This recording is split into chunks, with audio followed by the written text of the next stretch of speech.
Frill Shark গভীর সমুদ্রের এক বিস্ময়কর এবং বিরল প্রাণী। একে জীবন্ত জীবাশ্ম বলা হয়। ফ্রিল শার্কের বৈজ্ঞানিক নাম ক্লামাইডোসেলাকাস অ্যাঙ্গুইনিয়াস।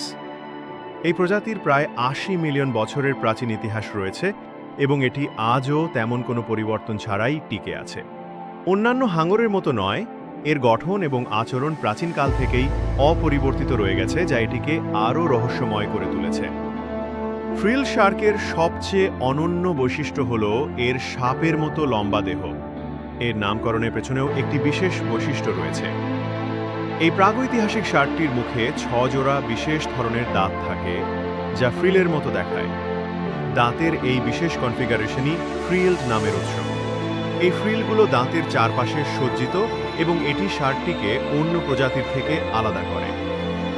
ফ্রিল শার্কের এই বৈশিষ্ট্যপূর্ণ দাঁত, যা প্রাকৃতিক অলঙ্করণের মতো দেখায়, এটিকে সমুদ্রের এক রহস্যময় প্রাণী হিসেবে তুলে ধরে। এর শরীর প্রায় ২ মিটার পর্যন্ত লম্বা হতে পারে এবং এর মুখে ত্রিশূলের মতো ধারালো দাঁত রয়েছে, যা এটি শিকার ধরতে ব্যবহার করে।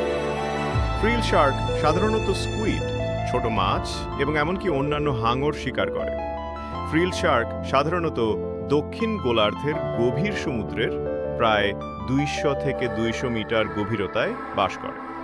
কোথাও কোথাও গভীরতার পরিমাণ ১৫০০ মিটার পর্যন্ত বলা হয়েছে।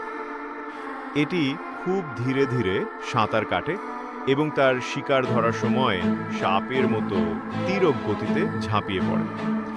এর এই আচরণ এবং শিকার ধরার কৌশল এটির খাদ্য সংগ্রহের জন্য বিশেষ গুরুত্বপূর্ণ। ফ্রিল শার্কের প্রজনন চক্র অত্যন্ত বিস্ময়কর। এটি প্রায় ৩.৫ বছর ধরে গর্ভধারণ করে, যা অন্য কোনো প্রাণীর তুলনায় দীর্ঘ। ধীরে ধীরে প্রজনন করার কারণে ফ্রিল শার্কের সংখ্যা খুব দ্রুত বাড়ে না এবং এ কারণে এটি পরিবেশগত পরিবর্তন এবং মানবসৃষ্ট সমস্যার কারণে